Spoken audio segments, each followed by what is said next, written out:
బాబు జరుగుతున్న గొడవలన్నీ భయ్యని మీకు తోసేసే పనులు మేమున్నాం. కళ్ళు మూసి తెరిచిలోపు గొడవలు 10 ఏళ్ళకి పాకిపోయాయి. సత్తరంగా మనిషిని తెలిసి కూడా పోటీలో నిల్చుందంటే నేను చూడాలి.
మీరు గెలవడం అంటే నా కింద నలగడం, నీ ఎదగడం అంటే నాతో పడుకోవడం.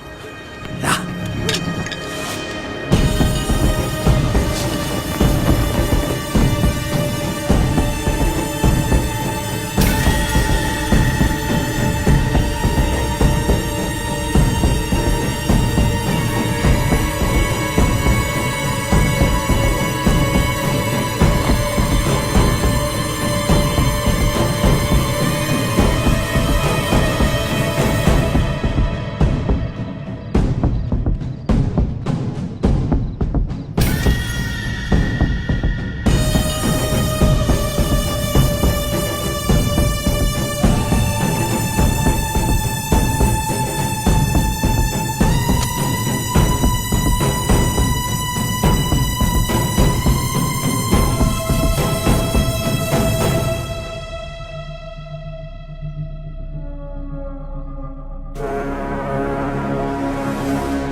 సత్యరంగయ్య, నా పేరు చెప్పి ప్రతి ఊళ్ళోనూ గొడవలెట్టావు. ఇప్పుడు అదే ఊళ్ళల్లో నీ పేరు చెప్పి నేనల్లర్లు చెత్తాను. చూడు, తెల్లారేలోపు ఈ విషయం అందరికీ తెలిసిపోద్ది. ఆ 15 ఊళ్ళోళ్ళొచ్చి ఉమ్మేస్తే ఆ ఉమ్మిలో కొట్టుకుపోతావు. నా కొడక, ప్రజాస్వామ్యంలో పేరు లేకపోతే కుర్చీలు ఇవ్వరు. ఇప్పుడు అయిన దానికి నీ పేరెలాగూ సంకనాకిపోద్ది. నువ్వు చేసింది జనాలకు తెలిస్తే ఓట్లు కాదు నా కొడక. తలా ఒకడు ఒక పోటు పొడి చెల్తాడు. నువ్వు పేరు కోసం ప్యానాలు అడ్డెట్టయినా పాకులాడతావు. నేను ఎంతకైనా దిగజారుతాను. ఇప్పుడు నీకొక్కటే దారి, కుర్సీ నాకు వదిలేయ్. వచ్చి వీళ్ళు లోపలికి తీసుకెళ్ళు.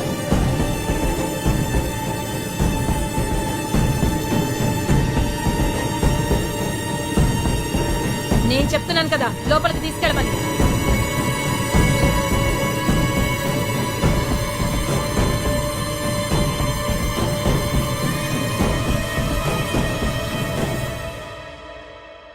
ఇప్పుడు పదవి కాదు, పేరే ముఖ్యం. చుట్టుపక్కలంతా మీ నాన్న, మీ తాత వాళ్ల పేరు మీదనే ఇన్నాళ్లు రాజకీయం జరిగింది.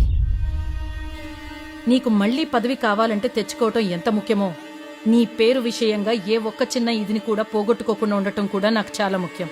ఆవిడిక్కడే ఉంటుంది. కాదని ఎవరైనా అడ్డు చెప్పారో ఆ భయ్యన్న కాదు, నేనే ఇంటింటికి వెళ్ళి చెప్పొస్తాను ఏం జరిగిందో.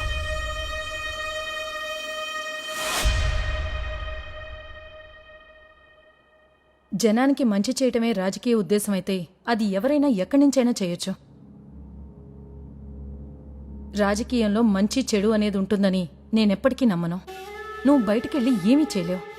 ఈ ఇంట్లోనే ఉండి ఈ ఇంటి పేరుతోనే ఏం చేయాలనుకున్నా చెయ్యి. ఇప్పుడు నువ్వే చూసావు కదా, ఆడు వాడుకున్నాడు, ఈడు వాడుకుంటాడు. అన్నిటికీ మించి ఓర్పు. ఇప్పుడు నీకు కావాల్సింది అదే. అది కొన్నిసార్లు కొన్ని రోజులు, కొన్నిసార్లు కొన్ని సంవత్సరాలు. మనం ఒకరి కళ్ళల్లో కన్నీళ్లు చూసినోళ్ళవే కానీ ఆ బయ్యన్నగాడు గెలిచినప్పటి నుంచి మనోళ్ల కళ్ళల్లో రక్తాన్ని చూస్తున్నాడు. పొలాలు తగలబెట్టాడు, మనుషుల్ని తగలబెట్టాడు, పసిపిట్టలను కూడా వదలట్లేదు. వాడి ఉద్దేశం మన మీద గెలవడం కాదు, మనల్ని సర్వనాశనం చేయడమే. బయట పరిస్థితి ఎలాగుంటే వదినేమో ఇంట్లోనే కుంపట పెట్టింది. ఏం జరిగిద్దో ఏమో.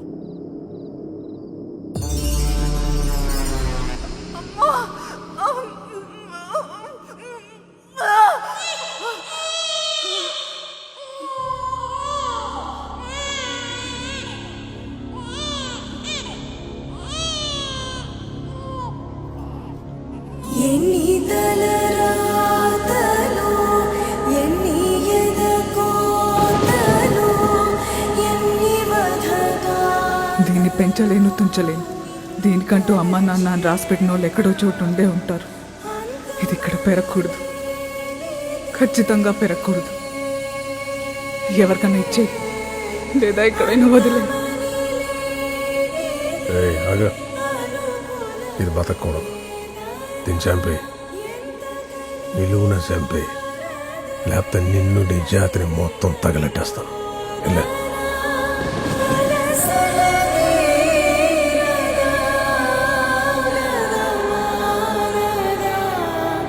తరగని బాధ, వెనకటి గాథ. తరగని బాధ, వెనకటి గాథ.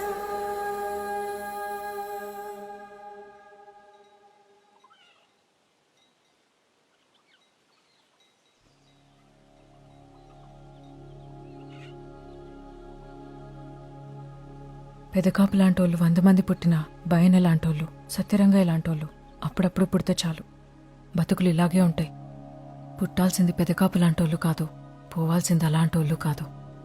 ఎవరెప్పుడు ఎలా పుట్టినా వాళ్ళు బాగా పెరగగలిగేలా ఓ మంచి వాతావరణం అలాంటిది ఒకటి పుట్టాలి. అది ఎప్పటికీ చావకూడదు. నిజం చెప్పడంలో నాకు అస్సలు చెంకుండదు. నువ్వు అనుకున్నది చాలా తొందరలోనే జరుగుతుంది.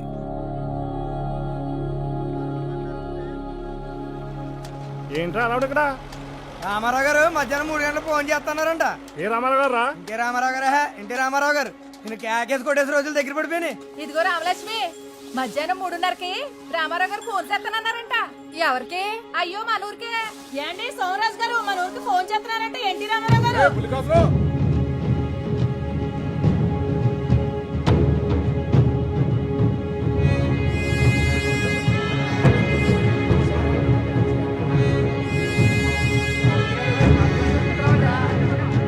రామారావు గారు నాలాంటోళ్ళతో కన్నా ఇలా తెల్లబట్టలు వేసుకునే వాళ్ళతో కన్నా అంటే మాలాంటోళ్ళని అడిగి ఏది చేయరు, మీలాంటి సామాన్యులను అడిగే చేస్తారు.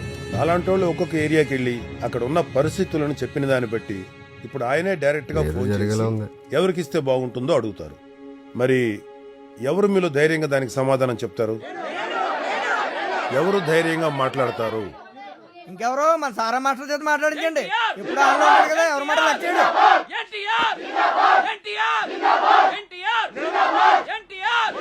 సత్యరంగయ్య బతుకుంటే ఫోన్లు బొక్క ఉండేట్రా. డైరెక్ట్ దేశంలో కూర్చోబెట్టుకున్నాడు. ఈడ అబ్బా ఓడి తొకంగా నువ్వు దీనికి మనకు వస్తుందా ఇద్దరు.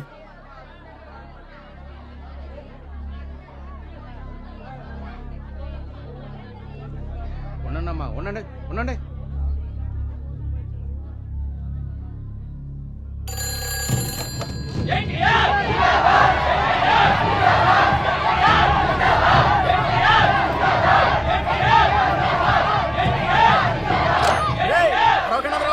బుద్ధిజ్ఞానం లేదేంట్రా?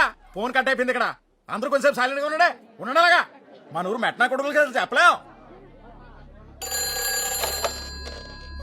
హలో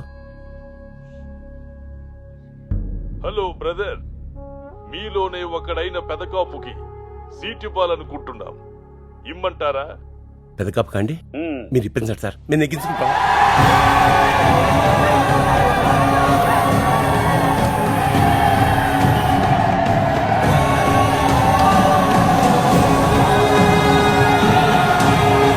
పెదకాపా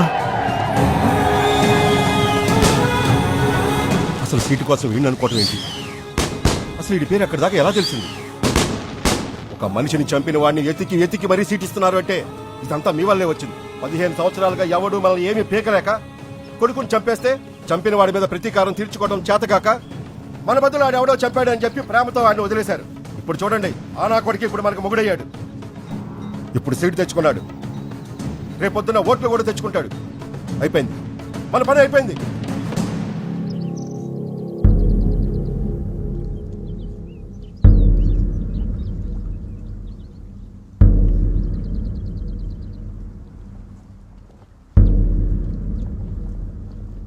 వేటాడడం తప్ప పోలీసుల్ని చట్టాల్ని పనిగట్టుకుని పట్టించుకొని ఈ ఏరియాలో నువ్వు వేసిన ఏటును కూడా ఏదో పెద్ద వీరత్వంగా చూస్తున్నారు ఈ తెలివి తక్కువ జనం. ఎవడు జైలు చట్టమని ఆ వైపుకు కూడా వెళ్ళడం లేదు. ఒకవేళ వెళదామనుకున్నా సాక్ష్యం చెప్పడానికి కూడా ఎవరు ముందుకు రావట్లేదు. అంతలా గుండెల్లో పెట్టుకుని చూసుకుంటున్నారు జనం నేను. ఇప్పుడు నువ్వు వద్దంటావేంటి అర్థం లేకుండా? ఏదైనా వేడివేడిగా ఉన్నప్పుడే వేసేయాలి, తర్వాత మిగిలేదు బూడిదే.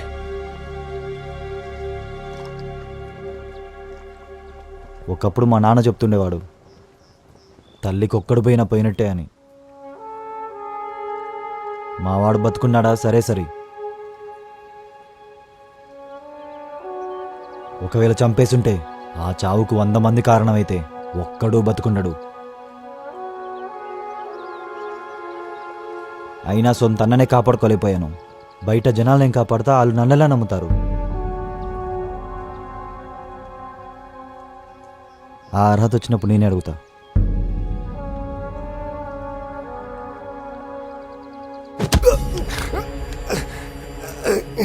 అవునన్నా, నేను నీకు దెబ్బేసేసాను. ఎందుకంటే ఆ పార్టీ వాళ్ళు టికెట్ అంటూ ఇస్తే మా జనానికి ఇస్తా అన్నారు. నువ్వే చెప్పన్నా, అది నేనే ఎందుకు కాకూడదన్నా? మా తాత, మా నాన్న, నేను, రేపొద్దున్న నా కొడుకు, ఇంకా అవకాశం ఉంటే ఆడి కొడుకు, అందరూ నీ కింద ఉంటా ఉన్నా.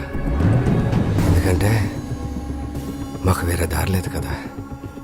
కానీ అన్నా, ఈసారి కొట్టే దెబ్బ ఆడికి నీకే కాదు, నాకు కూడా మతిపోయేలా ఉంటుంది.